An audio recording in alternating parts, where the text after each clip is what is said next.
I will advise that you should change up what you're doing if you're not having a good time at all. Okay, let's go over the minimum requirements for Grandmaster.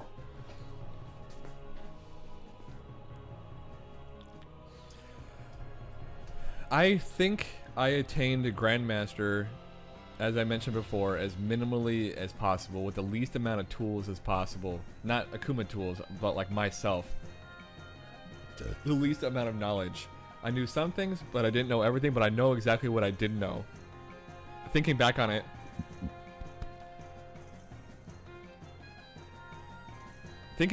I know exactly the things that I knew as a minimum requirement for, and this might change. You guys might say something in the chat that I didn't recall, but here are a few things.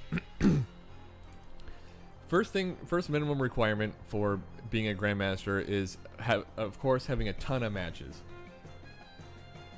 If you're a lesser player or even like a pretty decent player, you got to do a ton of matches to get it. I think people don't. Maybe you think you play a lot of matches, but you have to play a lot more to get Grandmaster. Okay, unless you're a super good player, and that you'll have to play less. But that's not what this is about. This is about if you're trying to just get your way to Grandmaster, and you kind of just, your goal is Grandmaster. You're not really too concerned with how am I gonna be the best player I've ever been. We're talking about a goal of Grandmaster, right? Okay? Your combos. If you don't have combos, just stop right there. Optimal or near optimal combos, situational combos. If you don't know all these things, I don't really see why you'd move on to something else. You got to be hitting the combos every time. That's a big difference. You watch people in a lower rank, they just don't get the combos as consistently. Then you watch a higher rank player, and everything's a combo. See what I'm saying? Blocking anything that has a slight punish to it is getting maximized if you're a Grandmaster. Oki. Do you know all your Oki situations? Your basic ones that are kind of non-manual timing, and then you got manual timing Oki down. The big one. What to do? These three things are obviously essential. If you don't have combos in Oki, meaning they're your wake-up game, as in you know what to do when someone wakes up in a particular situation. I did this without delay. I got to Grandmaster without delay tech, or I mean without delay buttons. All that stuff. Okay. I got there with just the basic mix-ups of one next topic here, frame traps.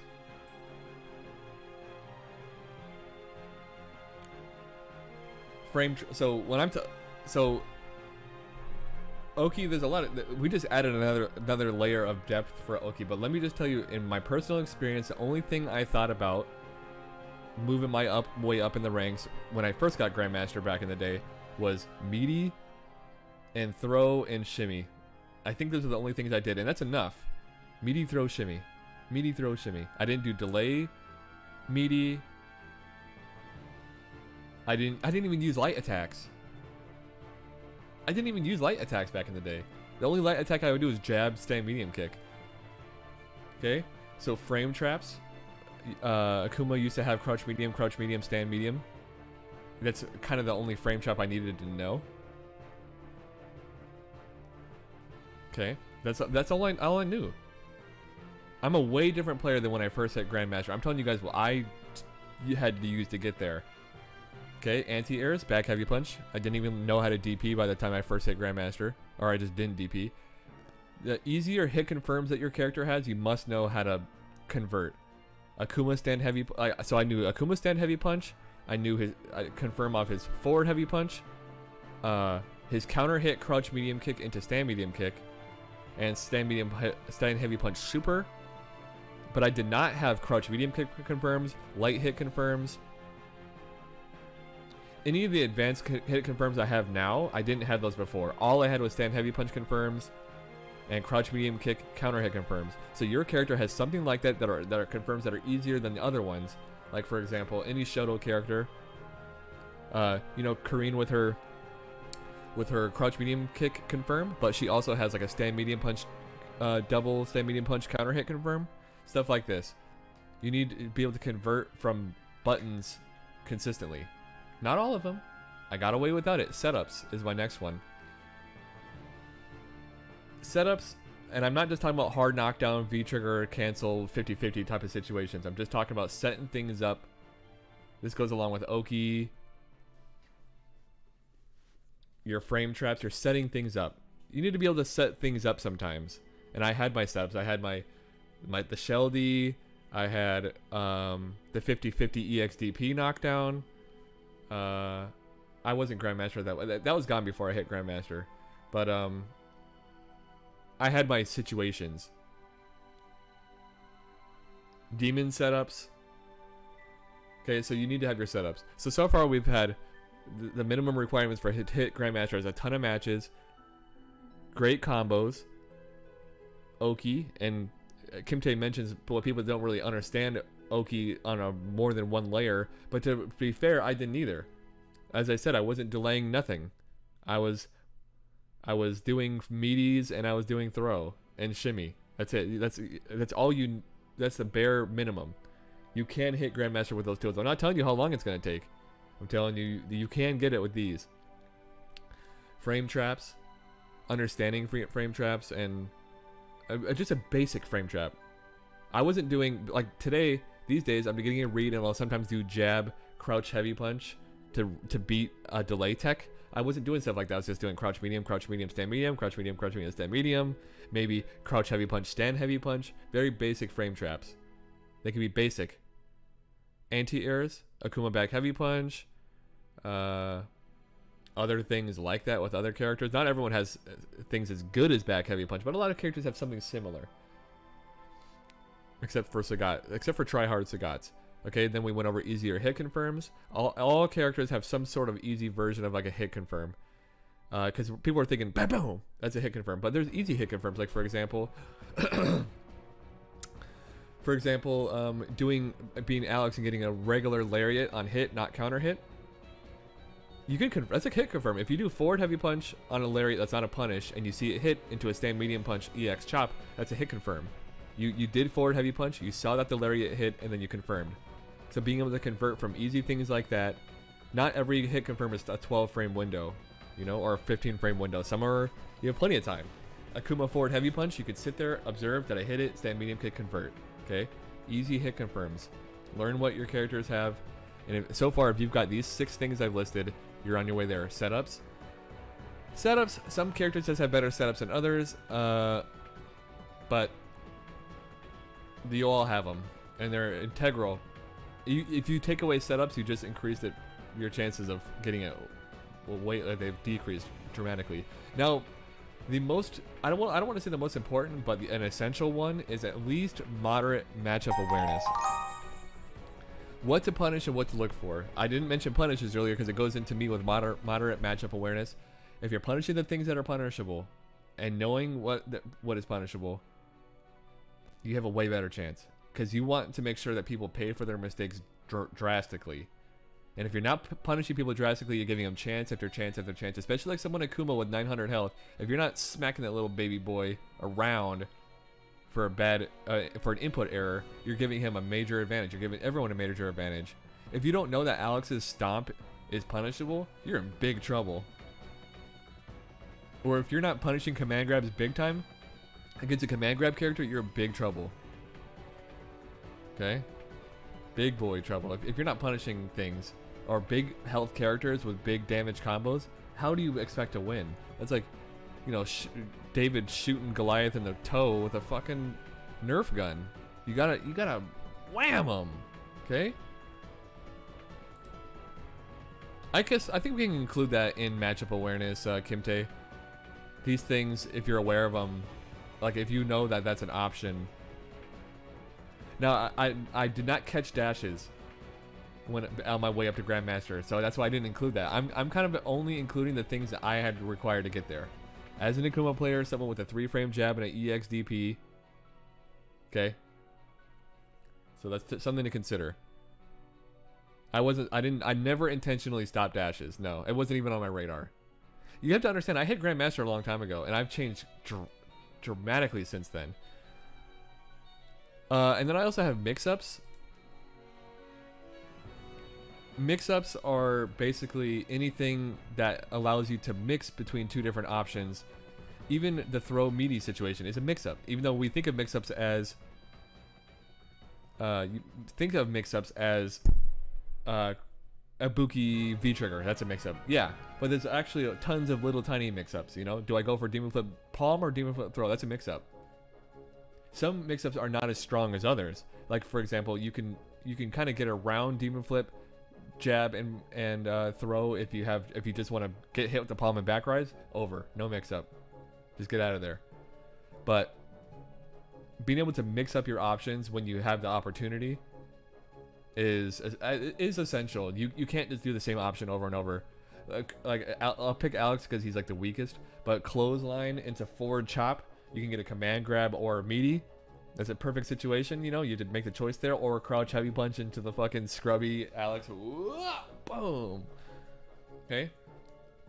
He must have some godlike neutral and setup stack. The thing is, no, I didn't have godlike neutral. I didn't even put neutral on here. Neutral is not required to hit Grandmaster. I did not have neutral. I wasn't even whiff punishing. Did you hear me say whiff punish? Nope. I did not whiff punish deliberately before I hit Grandmaster. You don't need to know these things.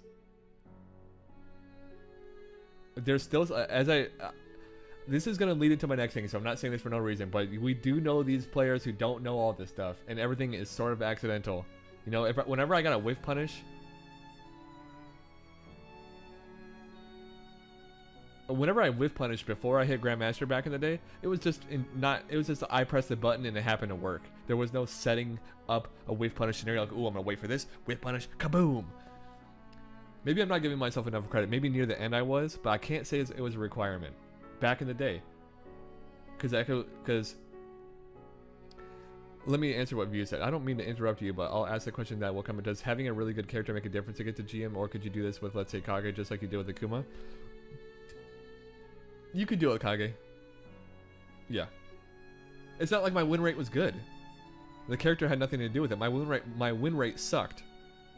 I think I had a 50% win rate, and then when I was getting to Grandmaster, I think I had like the bare minimum, 60% win average. Okay, so it's not like my character was helping me out there.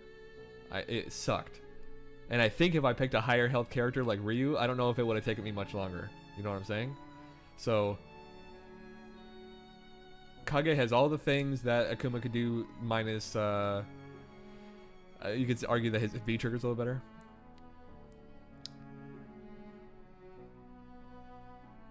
Real main.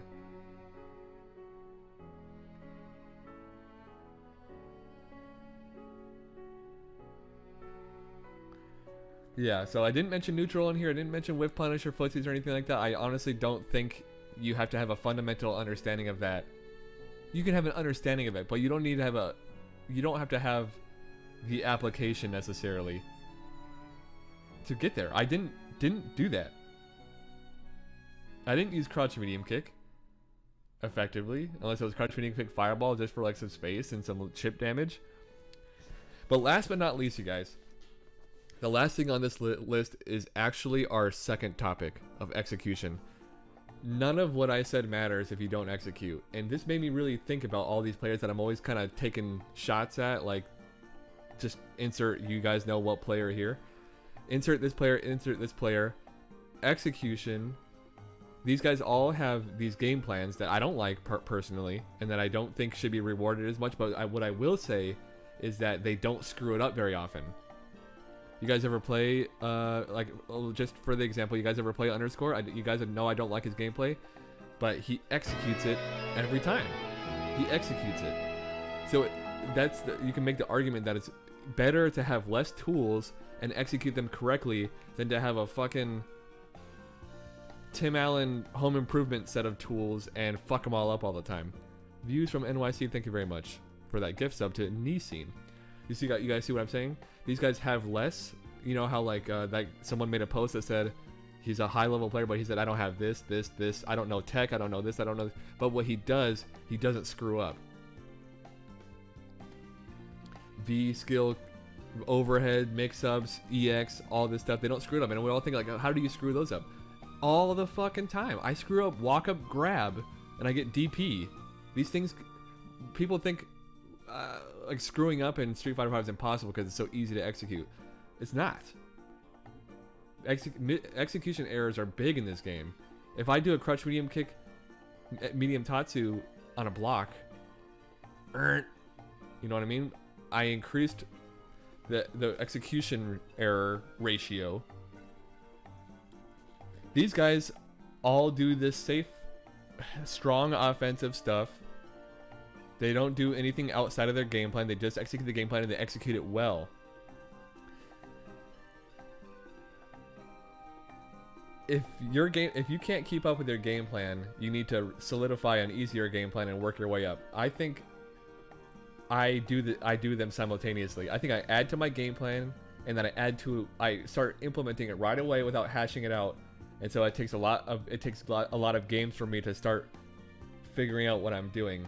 You know, I make so many execution errors, and I still win sometimes because I'm generally a better player than who I'm playing unranked. Generally, I think that's fair to say that I'm better than most of the people I run into, but I still execute so poorly sometimes, especially with this little bitch character, that it evens the playing ground.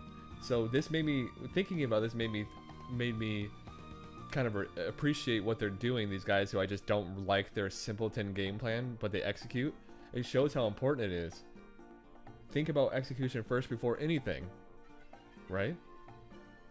If you were to ask a Japanese player, these guys, I think they focus on their execution first. Like, if you can't execute it, then don't do it. I'm gonna try this out. Execute what you know. I know a lot of people dislike him for some reason, but Demon EX made it to Warlord, and he admitted that he doesn't study matchup and frame rate as much as other players. I could tell by watching him.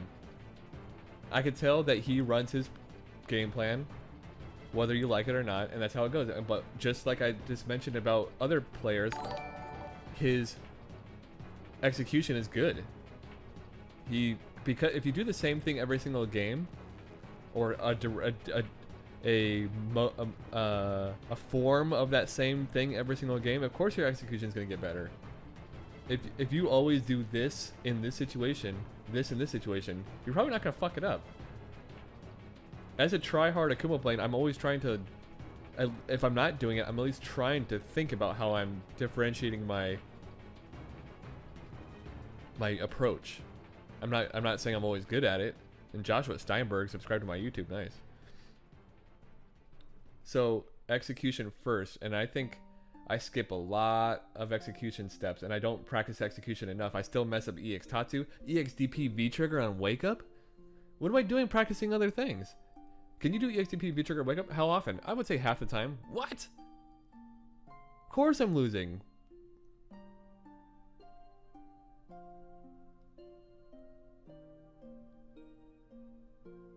See? Execution first. If you have really good execution, it doesn't matter how simple your game plan is. If you have really good execution, you can get to Grandmaster. I could almost just say execution. Are you getting that punish every single time? Are you getting those frame traps tight every single time? The setups, are you nailing those setups and those hit confirms every single time? If you're 100% on your hit confirms, you are getting Grandmaster. Okay, you guys? People who are inconsistent, it's all about execution, Kimte. It's all about execution. Can't execute, get the fuck out of here. Go back in the lab. Get back in the lab. Now to only take my own advice. But the thing is, at the end of the day, I don't care too much about losing. I care in the moment, but I don't care later. You know, so like I could get upset at the game. Oh, this game, I move on. But the smart thing to do, the less stressful thing to do, is to do the same thing a million times over. Boring, yes. Stressful, not really. If I do crutch medium kick EX Hatsu 100 times today, stressful, pretty low. Stress level's pretty low. Boredom factor through the roof. So what do you want to do? Do you want to be bored or do you want to be stressed? I think most people rather be stressed than bored. It's like that fucking, I'd rather feel pain than nothing at all. I think it's that going on. I think people rather feel the burn rather than, you know what I'm saying? How does this tie into the mind game? The mind game. What do you think about when you think about mind games? You think about teabagging? It goes a lot further than that. The mind game. I think some people play such advanced mind games that you don't even realize that they're mind games. Is my EX Demon Flip throw a mind game? Everything's a mind game. Every single thing that you can include in your that you're thinking about in your mind is a mind game. This whole game is a mind game. The only thing that's objectively in the game only is your execution. But every single thing that comes your way and then you throw at your opponent is part of the mind game. If I'm doing all my EX Demon Flip options, I'm playing, there's little games there. Oh, he's gonna do EX Demon Flip palm, EX Demon Flip throw, EX Demon Flip dive kick. I'm throwing little options in there, adding things to your mind game where you're like, oh, I have to think about this, dashing. All these things, like, making you more, you're kind of like building up on top of that game. It's like I have to worry about this.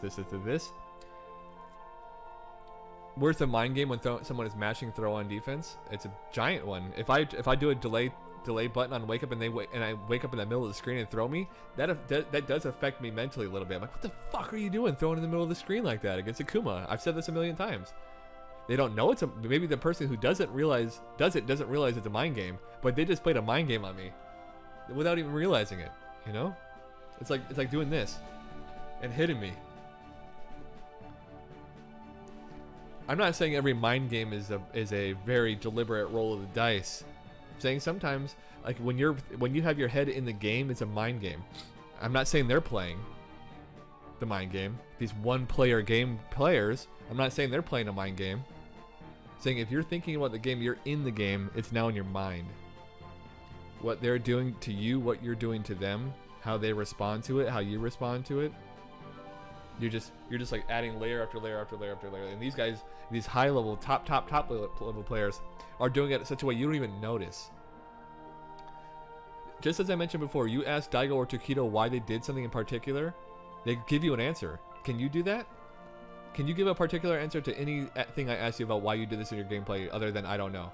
Or what I just wanted to see this. I just wanted to see this. They have a way more thought out answer. It's like this. So sometimes you'll watch a pro player like, why the fuck did he do? Like if it looks stupid to you, like Daigo does something that looks really suspect, you have to ask yourself, maybe he knows something that I don't know. Maybe he's here, I'm here, but his is actually so far advanced that you think that it's down here. Like, why did he do this dumbass thing? But really, he's so high up and was thinking at such a high level that it actually kind of came back around.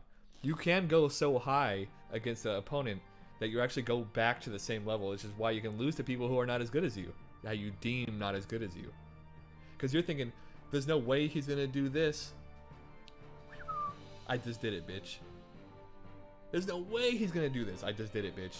See, like, so being able to gauge where your opponent's head at is just as important as knowing what their skill level is, because, or the skill differential. Things can change. It is not always pure skill versus pure skill. This is a game we're playing after all. Skill is a big factor, but it's not the only factor. As a matter of fact, in this game, maybe it's less of a factor. But at the end of the day, skill wins. But there are ways to tweak that. Okay? So anytime what you should start doing, if you don't do this already, is if you're watching high level play, assume that everything they're doing is deliberate. Even the small things, even the mistakes. Like next time you watch Tokido, assume that everything he does is thought out for some reason. It'll make you think totally differently about the way he does things. It took me a long time to understand that. I would just watch him and I would try to understand myself why he does something, but not everything, not little things. Why is he standing right? I never asked myself, like, why is he standing right there instead of here? Why did he do this twice? Or whatever the situation might be. I never asked myself these really simple questions, but just assume that every single little movement that Daigo is doing is something that he's refined. You know what I'm saying? Think about it like that. We're talking about movement. Just, why is he doing this? Why is it when he played Problem X, he just walk forward, throw, walk forward, throw? Like, where did that? You think that was random? You think he just thought, oh, I'm gonna try this out? No, he developed that. It was a development of the meta. I think I know exactly what I want to do here, and it worked perfectly. It was fucking awesome. That's why Daigo's the shit. Daigo's like pure mind to screen implementation. So sick. So sick. And Views, you mentioned something about adaptation. Let me tell you something again. You're missing one key part, Stacks. Adaptation should be the #1 thing you should learn, because I have watched you, Kimte, and Rich, and there's matchups that you guys are for sure going to love, but you guys adapt quickly. I'm not saying that you shouldn't learn how to adapt. I'm saying, again, my adaptation levels were not high when I first hit Grandmaster, because I'm talking about the minimum requirements. I'm not saying what you should and shouldn't learn. I'm saying I did not think about adaptation that much. I made very small adaptations that happen to be probably circumstantial. Okay? I didn't think, oh, he teched my throw, next time I'm going to do this. I wasn't on that level, honestly. I didn't get to Grandmaster thinking to myself like, okay, so after I press jab, he presses this. Next time I'm going to press this. Or he backdashes every time I crouch fierce. Maybe I'll try this out. I didn't think like that. I never thought more than one step ahead. Okay, I'm being really honest about myself here, and you guys should appreciate that. All of this new meta stuff that I've been implementing, all this new way of thinking, this is very new stuff. Like within the last year, I've been really starting to put things together in my head, like just not being okay with not knowing what I'm doing. At some point, you have to not be okay with what you're doing and understand that there's a lot to learn. And so I am new to the meta. I've been playing this game for 5 years. I'm new to the meta, though. Okay? So don't waste any more time. Start thinking now. And if you don't understand it, think more, because it's going to take a long time. That being said, if you're just looking to hit Grandmaster, you don't need to know a lot of shit. Okay, it's a purple badge. It's cool to have, but 60,000 matches, you'll probably have it. End of the topics. You still around, Sanford? And if you guys disagree, I'm living proof. I don't sit there and talk about how actually poor I was at the game for like shits and giggles. It's real.